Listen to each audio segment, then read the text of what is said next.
Et bonjour à tous, nous sommes le lundi 7 janvier 2019. Je vous souhaite à tous une bonne année, une bonne santé, meilleurs vœux de trading en espérant que l'on devienne tous millionnaires, que voilà,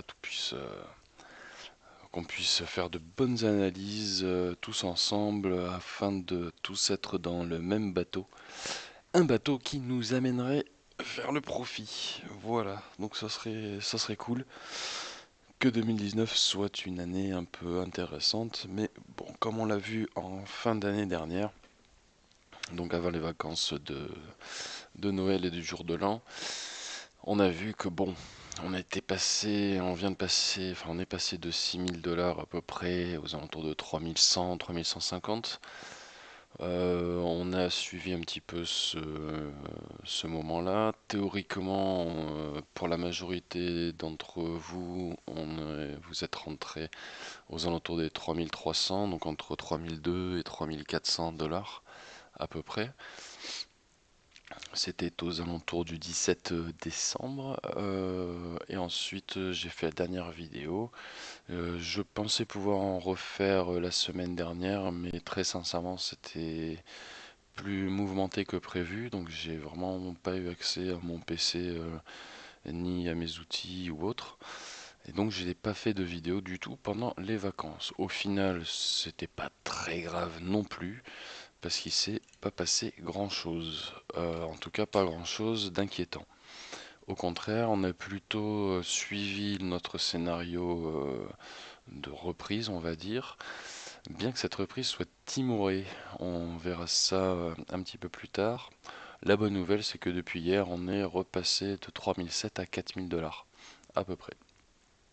On va se refaire rapidement un petit tour des infos qu'on a passées sur la page des news concernant les cryptos en général. Que s'est-il passé au niveau des infos dans ces 2 semaines?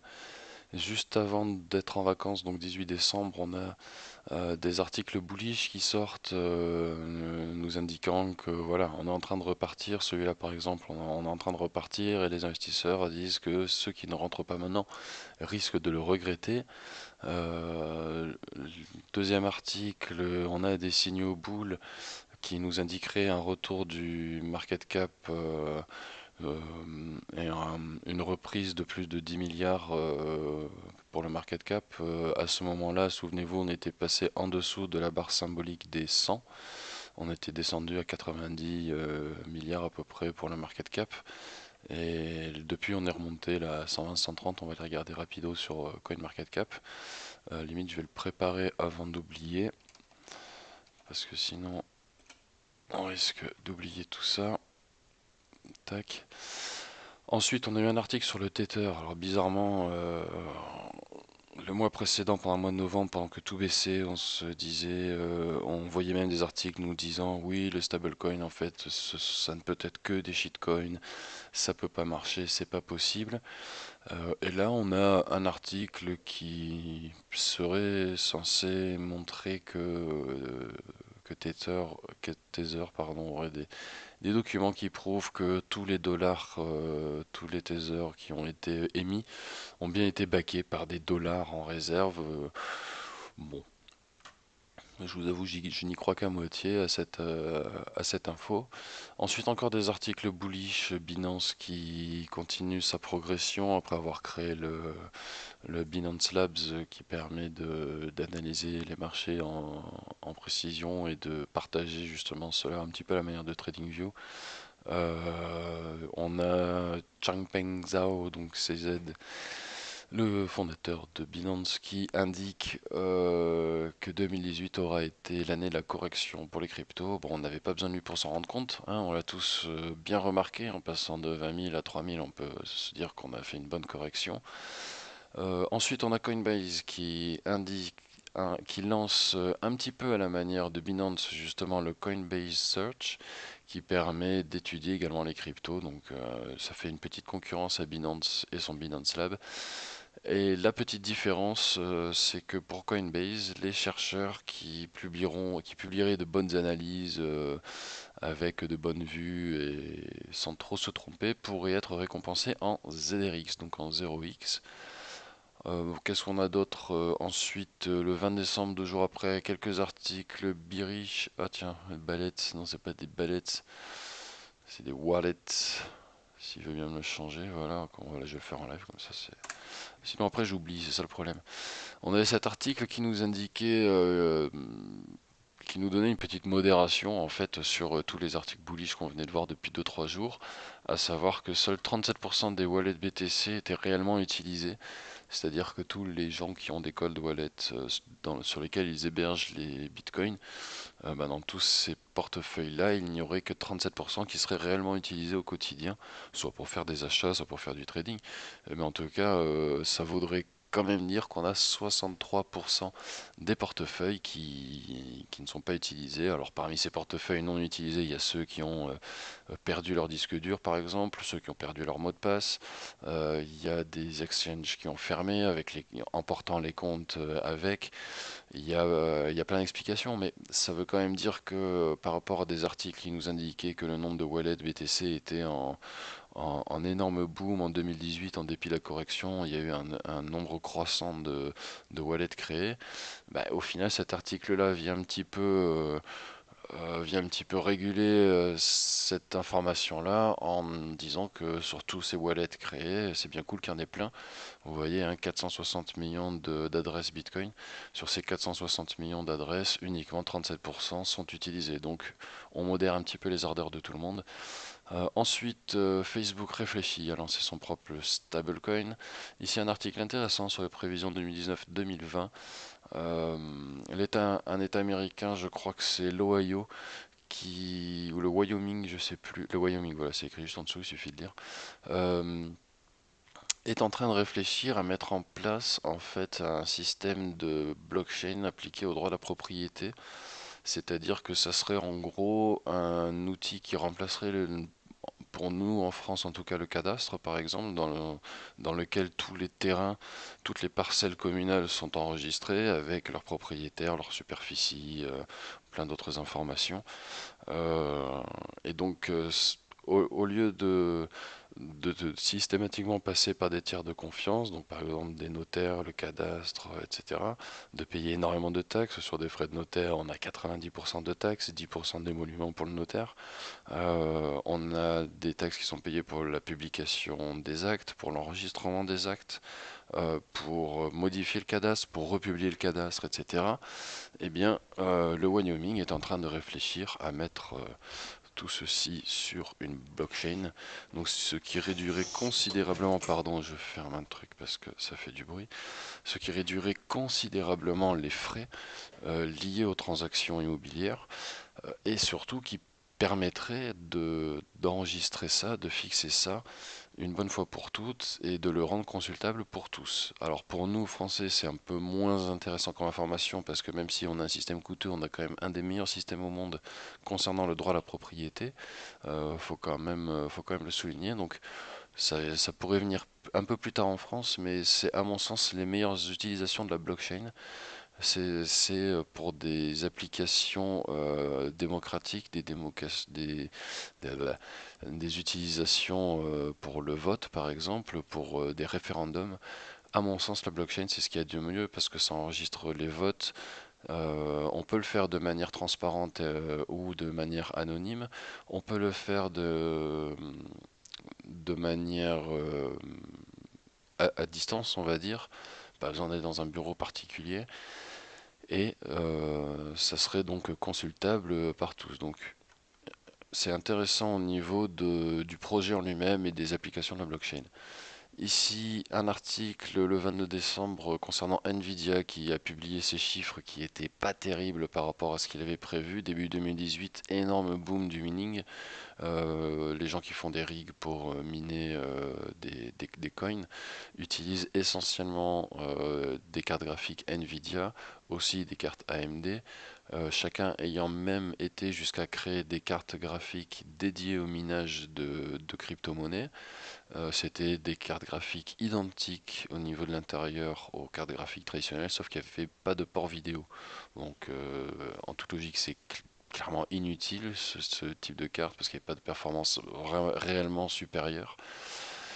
Et toujours est-il qu'avec la chute du prix des monnaies, bah, une des conséquences, en plus des grosses fermes de minage comme Bitmain et autres, qui ferment certains centres, on a par exemple les producteurs de cartes graphiques qui s'étaient emballés sur leurs prévisions de vente, qui ont eux aussi subi des corrections et donc ils ont vendu moins que prévu. Donc fin d'année mitigée pour Nvidia par rapport aux prévisions. Les chiffres restent très bons, mais par rapport à ce qui était prévu, les objectifs ne sont finalement pas remplis.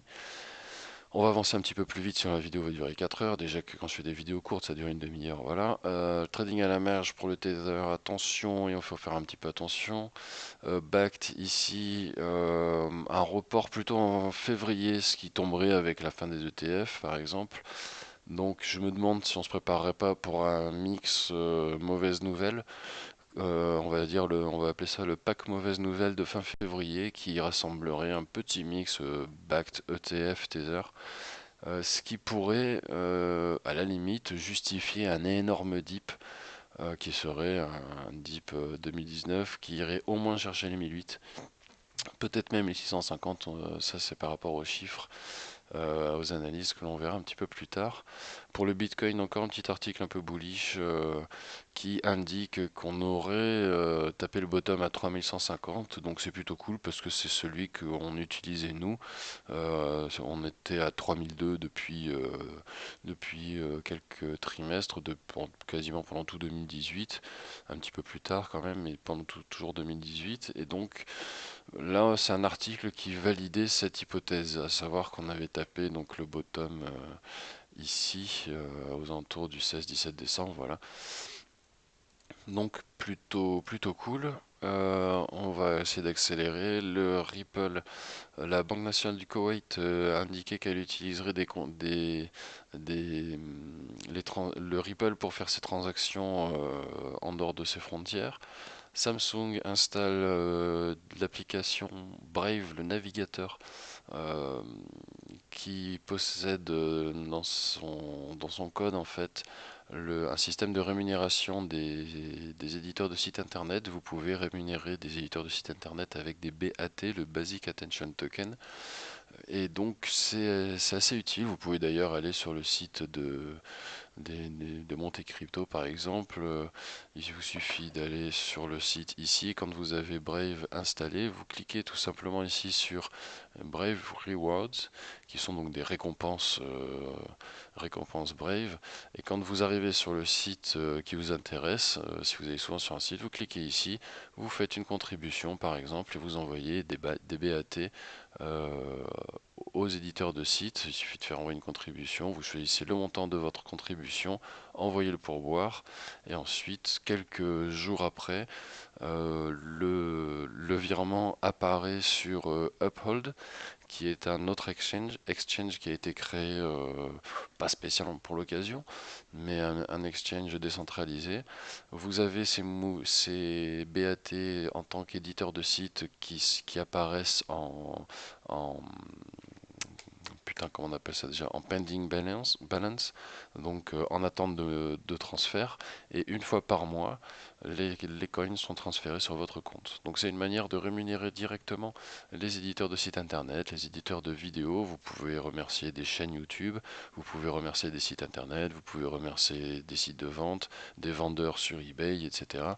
Le navigateur en plus en lui-même, pour rappel, est un très bon navigateur issu du cofondateur de Mozilla qui a décidé de créer son propre navigateur voyant la blockchain monter.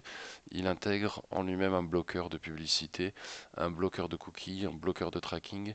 Il est vraiment, c'est vraiment un navigateur intéressant.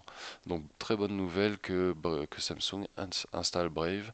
La petite blague, Tron, je me demandais s'ils créaient pas leur propre Pokémon parce qu'ils créent un jeu en fait où il faut s'occuper de petites créatures, on est remercié avec des troncs, etc. Ensuite, le BAT Brave, vous avez un article très intéressant justement sur le fonctionnement de tout l'écosystème Brave.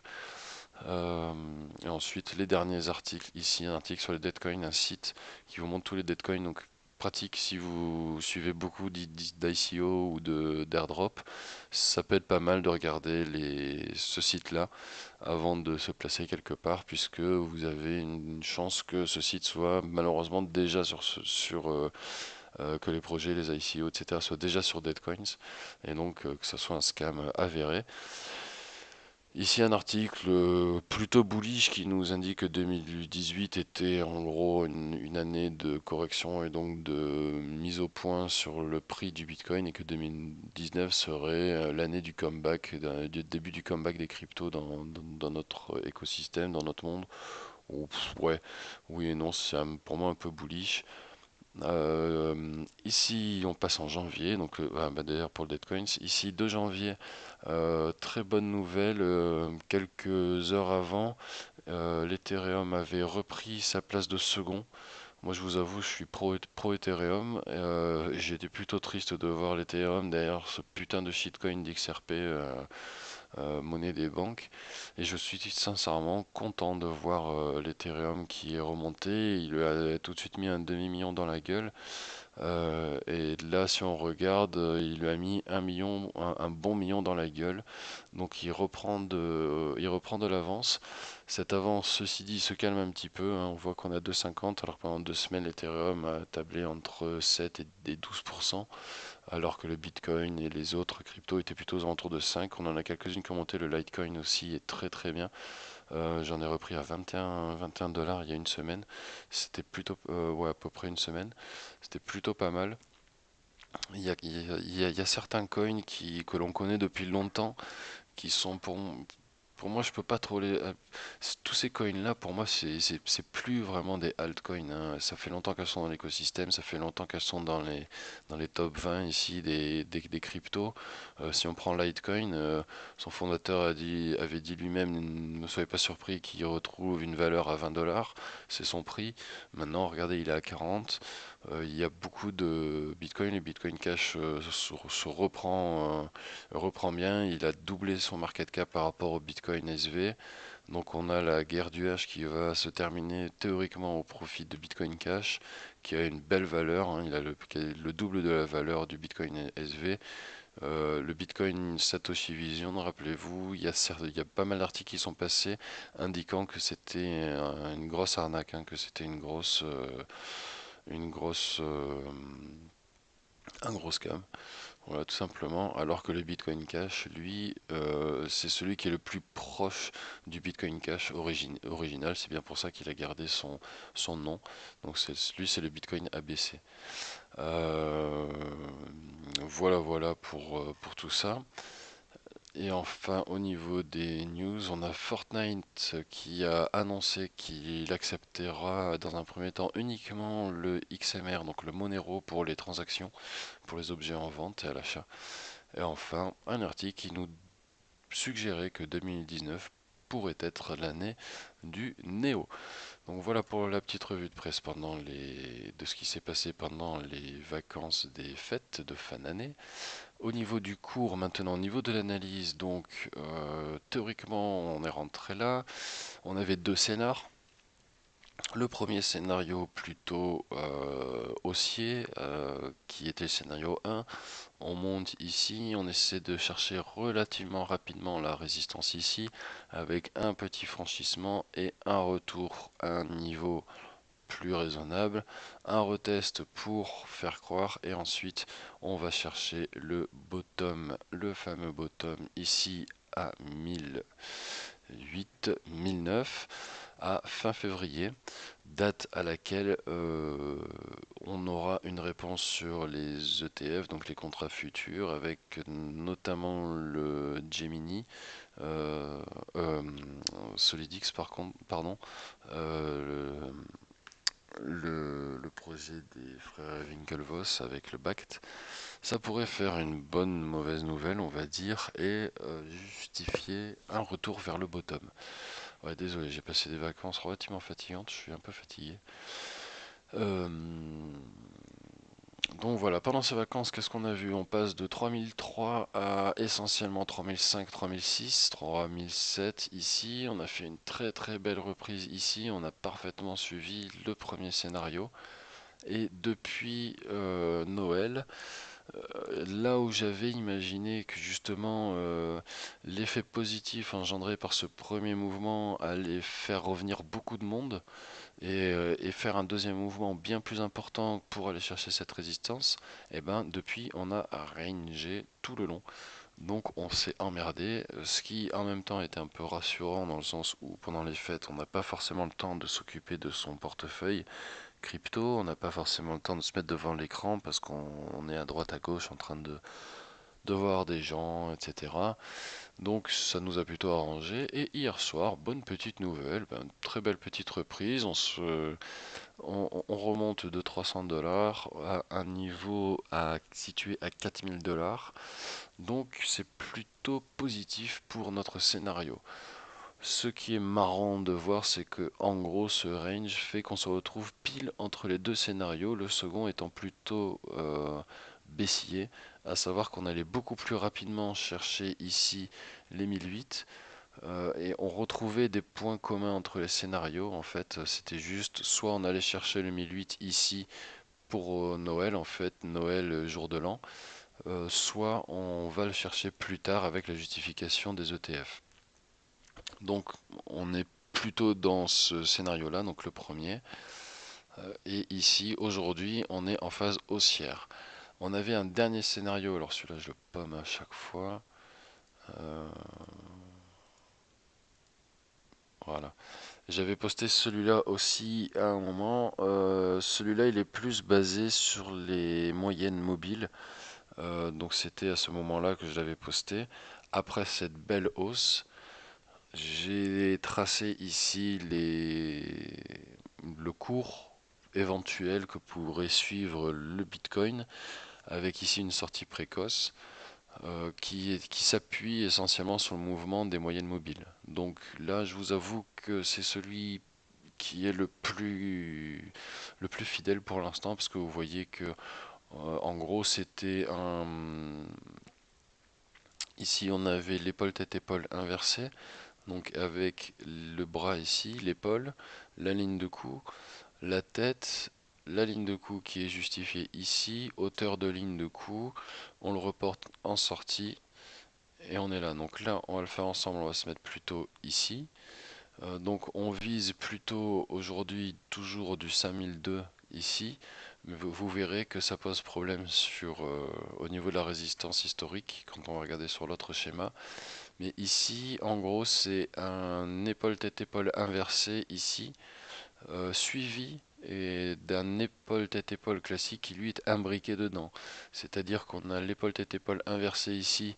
On devrait théoriquement faire une épaule qui remonte ici brutalement chercher la résistance, faisant croire à un réel retour au mouvement haussier. Mais ça pourrait être un petit peu fake, on s'approcherait de février, euh, rejet par la résistance, et ensuite on irait chercher le bottom. Ça nous donne deux zones de take profit à 5003 à 6100. 6100, on va maintenant, comme on a fait du range ici, les zones ici doivent être revues à la baisse. On va voir pourquoi, mais ces zones-là, à mon sens, doivent être revues à la baisse puisqu'on ira forcément chercher moins haut la résistance, puisque la résistance ici est en baisse, hein. Donc ce schéma-là est plutôt respecté. On est bien monté ici comme ça au niveau du cours. Le cours ensuite a fait sa correction. On a un tout petit peu rangé, on a plus rangé que ce qui était prévu. Et ensuite là on serait, hein, tout est toujours bien sûr au conditionnel, mais on serait en train d'amorter cette remontée-là. Et donc on sortirait la ligne de coup pour aller chercher la tête là-haut, ce qui correspondrait également à l'épaule inversée de l'épaule tête-épaule inversée ici. Donc c'est le scénario que l'on a. Ce qui justifie ce scénario, c'est que on se trouve en position de drapeau en fait, de triangle avec une bande supérieure horizontale, ce qui généralement est plutôt bearish puisque on vient du haut ici, on a un point d'entrée en haut, on vient chercher ici la correction, on remonte ici et ensuite on redescend. On pourrait aussi tester, tiens, j'y avais pas pensé, un Bearish Butterfly, un XABCD en fait, avec un point d'entrée ici, un truc là, il faut qu'on soit à 0,8 à peu près, ça fait quand même assez haut, hein, mais hein, on pourrait se faire ça, ensuite on va généralement rechercher le niveau, ici on doit être 30 en bas, c'est combien déjà, c'est 0,62 je crois. Avec, ouais, ça pourrait être comme ça. Et ensuite, on va rechercher beaucoup plus haut. On doit être entre le B et D, on doit être aux alentours de 1, non, 2, 1, aux alentours de 2 et au-dessus, aux alentours de 1, 4, 1, 5. Donc, on pourrait se prendre là. Là, c'est trop. Ouais, ça serait. Un truc comme ça serait pas mal. Voilà, ça, ce serait ce qu'on appelle un bearish butterfly. Le cours ici à son point d'entrée, il va chercher un premier bas qu'on appelle le point A, il remonte à un point B qui doit faire entre 0,790 et 0,82. C'est la longueur en fait de l'axe et son niveau. Euh, à partir de là, corriger, chercher un point C qui celui-là il est pas bon. Le point C en théorie il doit être plus, il doit être plus comme ça en fait. Bref, j'essaierai d'en faire un peu plus logique au niveau des, un petit peu plus fiable au niveau des chiffres. Là, je l'ai placé à la wall again. Mais en gros, l'idée, voilà, c'est on descend ici, on va chercher un point milieu qui correspond à 80% du retracement en fait, du mouvement, c'est des retracements. On redescend ici, chercher le point C, on remonte chercher le point D, ce qui fait généralement croire à une réelle reprise. Et arrivé au point D, pouf, on craque et on va chercher en dessous du point A. Et donc on irait chercher d'abord les 2008 dans un premier temps, puis les 1008 ensuite. Donc le Bearish Butterfly pourrait effectivement être un scénario possible. Il serait contenu plus ou moins dans cette pattern. Donc voilà pour le Bitcoin. On espère sincèrement qu'il aille chercher ces zones-là pour faire des take profit. Et ensuite, on sera par contre très vigilant puisque on peut aller encore plus bas ensuite. Au niveau MACD, RSI, on est sur des périodes longues ici pour le calcul. Ça permet d'éviter tous les signaux parasites. Ça permet d'avoir le mouvement fort, on va dire, et de voir où s'oriente réellement la tendance. Est-ce que c'est plutôt positif, plutôt négatif. Là, quand on regarde le RSI ici, on a bien été chercher la survente. On devrait, en toute logique, hein, c'est jamais à 100% sûr, c'est juste de la logique.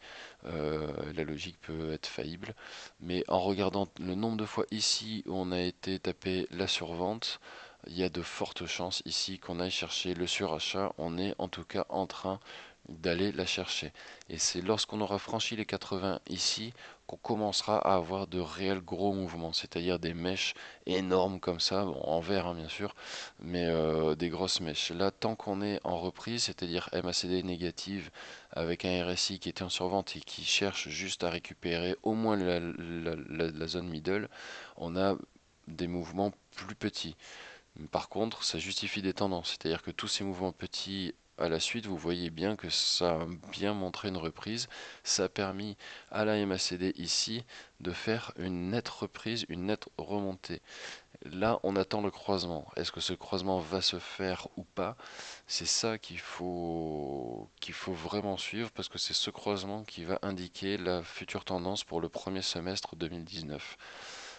Bon, le premier trimestre sera quasiment passé, donc on va dire, ça peut nous indiquer la tendance qui sera suivie pour le second semestre 2019, puisqu'il y a donc deux possibilités.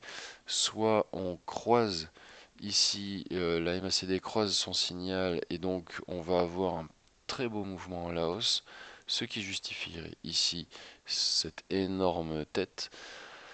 Euh, avec ici des volumes qui repartent en positif, ça veut dire que les gens viennent, il y a de nouveaux fonds qui entrent dans le Bitcoin, on fait des mèches vertes, arrivé en haut finalement non, on redescend, on retourne taper la survente, MACD se retourne et on redescend. c'est possible. Maintenant, ça peut être prématuré, à savoir qu'on n'a pas un croisement mais un rejet de la MACD par son signal. Et si on a un rejet, on peut très bien aller chercher le surachat ici et avoir tout de même un rejet de la MACD. Et le rejet correspondrait à aller chercher encore le plus bas, à continuer d'enfoncer le signal de la MACD et donc à avoir de gros mouvements, mais cette fois-ci à la baisse. Donc très rapidement aller chercher, retrouver les 3002, aller chercher les 2008, puis les 1008, et après peut-être même encore plus bas. Ça c'est une autre histoire, il est encore bien trop tôt pour le dire. Donc tout ça pour dire quoi? Tout ça pour dire que le scénario que l'on avance depuis 2 3 semaines ici est maintenu. On continue, je vérifie que j'avais de la batterie sur mon casque. Donc le scénario a été indiqué ici au pointillé. Pour l'instant, très sincèrement, c'est bien suivi. On voit qu'en daily, on a une pastille verte. Donc ça, c'est très bon signe, pastille verte en daily.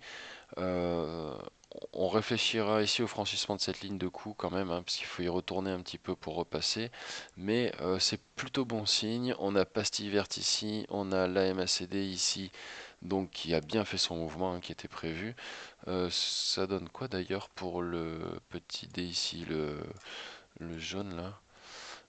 Ben, le jaune ici étant positif, comme tout est en train de remonter, que le mouvement devrait s'accélérer, on devrait avoir D ici qui remonte encore un petit peu et arriver à peu près à ce niveau-là, en toute logique, il devrait s'aplatir, redescendre et au niveau du croisement, là, on se casse.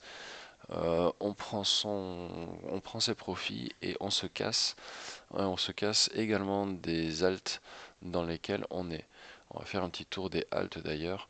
Mais on se casse pourquoi? Parce que quand le jaune ici croise et qui passe en négatif, c'est très mauvais. Vous voyez que ici, la petite courbe jaune ici, dès qu'elle est négative, ça fait de super mauvais mouvements. Ici négatif, poum, négatif, poum. Donc cette ligne jaune ici est vraiment sympa pour analyser les mouvements de fond, à savoir dès qu'on a un croisement ici de la courbe jaune par le zéro, c'est très clairement un changement de tendance, hein. Donc ça croise par le bas, on chute, ça croise vers le haut, on remonte. Là, on a croisé vers le haut, on est dans un mouvement haussier, c'est indéniable. Depuis 2 semaines, on le sait, en utilisant les bons outils qui sont simples, hein, je vous rappelle, c'est moyenne mobile, MACD, RSI, rien de plus. Rien que cet outil-là, cette courbe jaune, elle suffit à confirmer qu'on est en tendance haussière. Maintenant, on n'est peut-être pas en tendance haussière sur tout 2019, mais ça fait quand même 2 semaines là ici qu'on monte. On fait des corrections, c'est normal, mais la hausse n'est pour moi pas encore finie. On va chercher la résistance. Quelle résistance exactement? On va chercher celle-là en marron. Et vous voyez que si on était monté ici directement, donc ce qui était prévu dans le scénario, on pouvait allègrement aller chercher les 5002 puisqu'on était ici à 5004, voire presque 5005. Donc on pouvait aller tutoyer les 5005. Maintenant, en gardant la même logique, à savoir aller taper la résistance pour que ce soit rejeté, on peut plus aller chercher ça, puisque là on l'a dépassé. Donc même si aujourd'hui on allait chercher la résistance, on ne pourrait pas aller plus haut que 5250, 5300.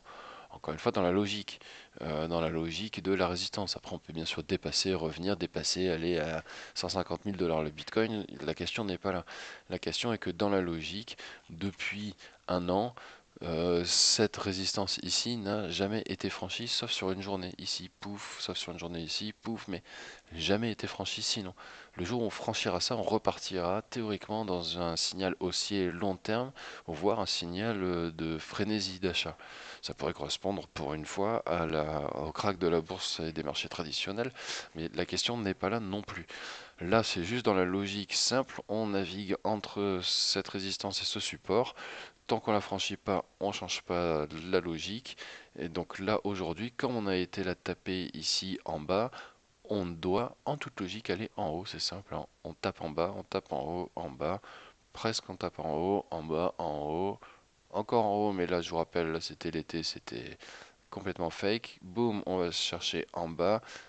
Donc pourquoi ne pas aller chercher en haut? On va dire que c'est le mouvement logique. C'est ce qu'il y a de plus probable aujourd'hui. Donc voilà pourquoi c'est justifié par la MACD et c'est justifié ici par le RSI qui a vraiment envie d'aller chercher en haut. Maintenant, pour de l'intraday ou pour la semaine précisément à venir, donc sachant que le fond de la tendance c'est de la hausse, on vient d'avoir une sacrée belle montée. Est-ce qu'on va avoir une petite correction? Là, on est parti pour remonter, chercher un autre niveau. On va peut-être aller chercher ces putains de 4400 que j'attends depuis 3 semaines maintenant. Donc ce point-là, ici, on va peut-être aller chercher cette zone-là. Ça serait cool puisque ça serait un point où vous voyez, on avait nos deux scénarios qui se rejoignaient. Pour moi, c'est un niveau fort. Les 4400, c'est un signal assez important. À court terme, en une heure, ici, on voit qu'on s'est fait de beaux tours en surachat. On a même fait croire un retour en survente, mais non, on est retourné en surachat, ce qui a donné ici ce signal très bullish. On devrait maintenant par contre faire une petite correction, on devrait aller rechercher ce plus haut ici, donc ça sous-entend aller rechercher les 3880, allez, on va dire 3850 pour se prendre une petite marge, avec ensuite une reprise en haut pour aller chercher les 4004. Donc si vous êtes dedans, je pense pas touche, toujours pas de stop loss, puisque si vous êtes rentré à 3003, c'est pas très grave. Alors oui, vous pourriez mettre un stop loss, au pire vous pourriez le mettre à 3005 par exemple, hein, pour être sûr de ne pas perdre de l'argent, de payer vos frais et voire de gagner un petit peu d'argent. Ça serait ouais, peut-être une bonne chose à faire. Par contre, ne le mettez pas à 3009 ici, parce qu'il y a très forte chance de vous le faire péter dans la journée ou d'ici le milieu de semaine. Donc soyons vigilants. Notre objectif aujourd'hui, c'est d'aller chercher, enfin aujourd'hui, cette semaine, euh, l'objectif jusqu'à ce qu'on l'ait atteint, c'est d'aller chercher ces 4004 ici. Les signaux sont bons sur le long terme. Sur le court terme, là, on devrait avoir une petite correction, mais pour la semaine, on devrait aller chercher ça. Voilà pour le Bitcoin. Ça donne des progressions au maximum. Il s'est fait du 6% le Bitcoin, hein, donc c'est pas non plus énorme, énorme. Les gros gagnants de ces 2 semaines, c'est l'Ethereum. L'Ethereum, donc on avait un scénar ici qui est en failure, mais sincèrement, hein, soyons honnêtes, on n'est pas loin. J'avais prévu 105% d'augmentation en 30 jours, donc on partait de là ici. Souvenez-vous, le point d'achat, j'avais acheté pour ma part en tout cas à 82 avec les frais et tout ça, on était à peu près à 85. Donc je l'avais placé un petit peu au-dessus pour que ça corresponde à la réalité de ceux qui seraient entrés suite au signal qui avait été envoyé sur le groupe. Euh, on devait suivre cette tendance. Bon, bah là, je vous laisse seul juge, à savoir si c'est plutôt bon ou pas. La seule différence, c'est que voilà, j'ai peut-être été un peu gourmand avec le 180. Je pense qu'on va aller les taper là. Ça sera juste un peu plus tard. Mais bon, voilà. En gros, au lieu de 105% sur 28 jours, on s'est tapé 80%. Bon, c'est pas mal, j'ai juste été un petit peu gourmand. On est aujourd'hui à 153, il a bien gagné, il corrige peu l'Ethereum, donc c'est plutôt bien, on a des signaux positifs. Si on se remet encore une fois en daily, d'ailleurs on va regarder quasiment que du daily parce qu'aujourd'hui on va avoir, enfin ce début de semaine on devrait avoir quelques petites corrections suite à la très belle hausse d'hier. Ethereum, vous voyez, on est bien, on arrive à un niveau quand même à regarder puisqu'on arrive ici à la moyenne mobile longue, la moyenne mobile qui ici est à 200, il y a 4 moyennes ici, 10, 50, 100, 200, la beige ici, ou kaki, ou jaune, gris, marron, je sais pas comment, celle-là en fait qui est tout en haut, c'est celle à 200, donc c'est celle qui prend 200 barres ici pour sortir sa valeur. Donc elle est très peu variable, c'est la plus stable, la moins stable étant la MM10 ici. Donc MM10 se rapproche de la MM200, elle a traversé toutes les autres, donc très très très belle hausse. À voir si l'Ethereum va pas faire ce qu'il nous a fait pendant tout 2018, mais à l'envers, à savoir que l'Ethereum, lui, il a tapé des supports, il a rangé, tapé des supports, rangé. Là où le Bitcoin, par exemple, tapait un support, recherchait sa résistance, retournait taper un support et recherchait sa résistance. L'Ethereum, lui, il a vraiment été beaucoup plus en baisse constante. Donc s'il nous l'a fait à l'envers, il devrait être en hausse constante. C'est-à-dire qu'on devrait avoir des corrections, mais très faibles. Des corrections qui s'apparenteraient plutôt à du range. On a la MACD ici qui commence à vouloir se retourner. Ça devrait être intéressant. Ça va peut-être faire une dernière correction, mais ça devrait remonter. Si vous êtes rentré à 85, vous êtes réellement tranquille. Entre-temps, qu'est-ce que j'ai fait? Le power m'a un petit peu dégoûté. C'est celui qui a le moins monté. Donc je m'en suis séparé à 60%, 70% à peu près. Comment ça success? Qu'est-ce que tu me racontes? Où est-ce que tu es en success? À 0,792 alors que la flèche, je te l'ai posée à 2800, 2918. On l'a jamais fait 2918? On a été le taper ou quoi? Je rêve? Pas du tout. Alors qu'est-ce que tu me dis? Success. Je suis à l'ouest sur le power. Tu me dis success alors que je me viande. Et sur l'Ethereum, je suis quasiment bon. Tu me dis que je suis fail. Bon, allez, va te faire. Donc le power m'a saoulé. Je m'attendais à. Il y avait deux moments où ça pouvait se faire. J'avais imaginé cela. Aucun des deux.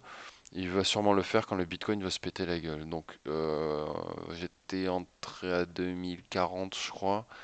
Je suis sorti une première fois à 2190, une deuxième fois pour 50% à 2300 et j'ai sorti encore, je crois, une dizaine de pourcents hier, avant-hier à 2186, je crois 85, un truc comme ça. Donc un gain sur le power, mais très faible, ça me paye les frais un tout petit peu plus, voilà. Du coup, je l'ai foutu ailleurs. J'ai foutu dans du néo, j'ai pris pas mal de néo. J'ai beaucoup de scénarios qui sont en failure hein, ici parce que c'était un peu trop gourmand et c'est le range qui m'a mis dedans. Je pense que les niveaux estimés seront atteints un petit peu plus bas puisque les moyennes ici descendent hein, entre-temps. Donc un peu plus bas, j'imagine plutôt un truc comme ça maintenant. Mais ça reste quand même du 88%, c'est juste que ça mettra deux fois plus de temps que prévu.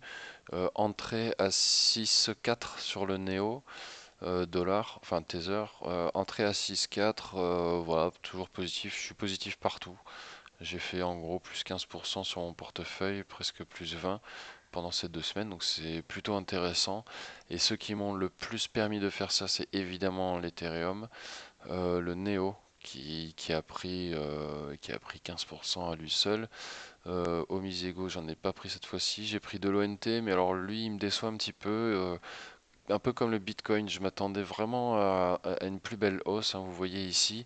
Pour moi, c'était logique. On retrouve au moins les 1 dollar, enfin les 1 Tether. Donc, un peu déçu de l'ONT, alors que le Neo, lui, est bien monté. Je pensais que l'ONT suivrait la tendance et nous redonnerait ces mouvements épidermiques où ça monte très vite, ça descend très fort mais ça monte très vite aussi, enfin ça montait très fort et très vite l'ONT. Là il reste plus ou moins en bas, en dépit donc du Néo et du BTC qui ont monté. Pourquoi le Néo? Parce que l'ONT est basé sur la blockchain Néo à l'origine. Donc c'est ça qui me fait dire que l'ONT aurait dû être à 1 dollar maintenant. Bon, ceci dit, je suis pas en perte non plus, c'est juste que les gains sont moins importants que prévu, mais les signaux ici sont bons. On a été chercher la survente, on va chercher tout doucement le surachat. La MACD, par contre, ici, on va peut-être se la prendre en courte quand on passe aux alt parce que sinon on voit pas assez les mouvements. Donc MACD pas mal, ouais, ouais, ouais, ça remonte tout doucement, mais on devrait ensuite avoir un mouvement un petit peu baissier avec le DXY qui croise, donc ça va pas être folichon sur l'ONT. Dans les jours qui viennent, le Raven, qui est un coin qui se mine très très facilement parce qu'il vaut que dalle, euh, on attend qu'il monte, c'est un coin qui est miné. Puisque le Mona, on a un petit peu arrêté, puisqu'on en a théoriquement suffisamment, ça fait presque un an qu'on le mine. Il devient difficile à miner le Mona, donc on est passé sur le Raven, entre autres.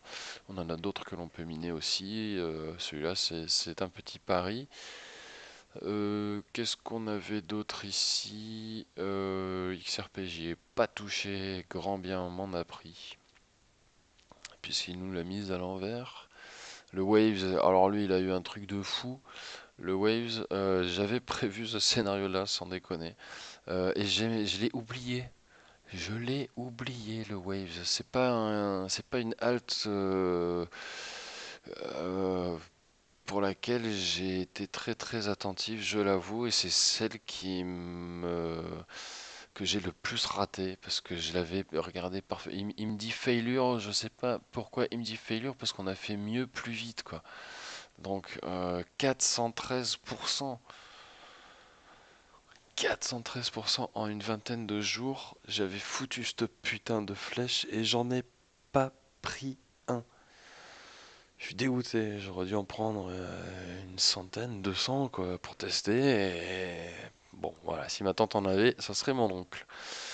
Voilà, ZRX mitigé, hein, il retrouve des niveaux relativement bas. On pourrait commencer à lui tracer on pourrait commencer à lui tracer quelque chose à lui quand même, hein. On pourrait commencer à lui faire un truc un peu dans ce style-là, hein. À l'arrache, hein, bien sûr. Vous commencez à me connaître. Vous voyez, c'est des niveaux quand même qu'on va chercher relativement souvent. Euh, donc on pourrait être dans cette phase-là. Ou oui, 0x, alors là c'est le 0x par rapport à l'Ethereum. Comme l'Ethereum lui devrait avoir une correction, le ZRX là devrait être pas mal, hein. Donc si vous avez des Ethereum et que vous pensez à une reprise, il y aurait possibilité en fait de se réfugier sur le ZRX qui lui devrait théoriquement aller rechercher le surachat, devrait aller rechercher ça. Bon signal ZRX ETH, bon signal. Qu'est-ce que ça nous donne en USD? Oui. En USD, il va un peu moins monter. Donc ça veut dire que l'Ethereum devrait quand même se manger une sacrée correction si on lit juste ça, hein, en toute logique. Mona, lui, ben, il vivote, hein. Il vote, il est bien remonté ici. Alors failure, pourquoi failure là aussi? Il faudra qu'il m'explique. Je pose ça ici, je fais monter là. Enfin, expliquez-moi pourquoi il me met failure et pas juste. On va juste cliquer dessus, il me met succès. Voilà, bon. Euh, Merci TradingView. Donc ce scénario-là a été rempli sur le Mona. Par contre, moi je le vends toujours pas. Le Mona, je le vendrai quand il sera à 10-15. Et un jour il est à 10-15, pas avant. Qu'est-ce qu'on a d'autre? On a le Doge, lui, ben, il est dans la mouise. Maintenant, il est en bas, hein. Il peut presque plus que monter.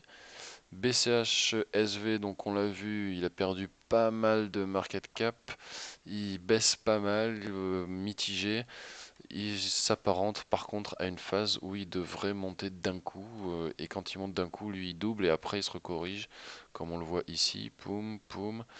Donc on pourrait aller rechercher les 140 euh, dans le courant du mois de janvier. Ce n'est pas impossible. Le BCH ABC, lui, pareil, oui, je suis en failure. Bien sûr, on a été beaucoup plus haut, beaucoup plus fort. On a juste mis un petit peu plus de temps. Il y a eu une super envolée ici du BCH.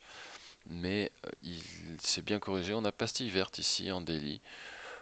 Pourquoi pas, en retour en surachat. Là, ça voudrait dire qu'on va plutôt aller chercher un autre niveau, hein. On devrait plutôt aller chercher les 250 à peu près, ça serait pas mal. Pourquoi pas. Le BAT, donc Brave, Basic Attention Token, lui est plutôt en train tout le monde est en train de chercher le surachat. Ceci dit, tiens, j'ai même pas pris le Litecoin ici. Euh, pour moi, les gros gagnants, ceux qui m'ont permis pendant ces 2 semaines de gagner, c'est Ethereum, Litecoin et Neo. Voilà. Et là où je suis dégoûté, c'est d'avoir raté Waves. Voilà. Uniquement, très sincèrement, c'est d'avoir raté Waves. Donc voilà pour la vidéo, longue vidéo, une petite heure, donc désolé, mais c'était un peu nécessaire de refaire un petit tour de tout ça. Pour finir et pour résumer, donc le Bitcoin ici, on est bon les gars, on est bon, le scénario se suit, il est juste, là il est en failure par contre, là c'est juste, et on n'atteindra plus cette valeur-là en théorie. Par contre, on va essayer d'atteindre dans un premier temps ceci, et par la suite forecast par la suite d'aller chercher ici ce niveau-là. Ce qui nous donnerait du coup une progression globale par rapport à ce que l'on, notre position, notre point d'entrée, ça nous ferait du 50% en un mois et demi. Pourquoi pas, hein, vous avez 1000, vous gagnez 500. Donc pourquoi pas, ça pourrait être déjà pas mal. Maintenant le but c'est de gagner plus grâce au alt et de sortir soit en Ethereum, soit en Bitcoin jusqu'à ce que le Bitcoin se pète la gueule. Voilà tout pour la vidéo. Je vous renouvelle mes vœux pour cette année 2019. Priorité à la santé, à la famille, au rapport humain, aux gens. Priorité bien sûr à la logique partout, la logique pour vous alimenter de manière saine sans engraisser toutes ces industries qui nous font bouffer de la merde. Priorité à la connaissance et au partage de la connaissance. Et enfin, priorité au bon trade. On va essayer tous de s'entraider pour se faire de bons trades. Bienvenue à ceux qui nous ont rejoints. D'ailleurs, j'en profite. Bienvenue à ceux qui nous ont rejoints à la fin de l'année 2018. Vos commentaires me font plaisir, c'est cool. Je suis pas du genre à inciter aux pouces, aux abonnements, etc. Je laisse chacun faire en son âme et conscience. Mais en tout cas, pour ceux qui le font, c'est cool, ça me fait plaisir. Continuez, de toute façon, moi je continue. Voilà. Allez, bonne journée à tous. Passez une bonne semaine. Je vous souhaite le meilleur pour 2019 et en espérant tous qu'on gagne pas mal d'argent grâce à nos bons trades. Bonne journée à tous. Ciao, ciao.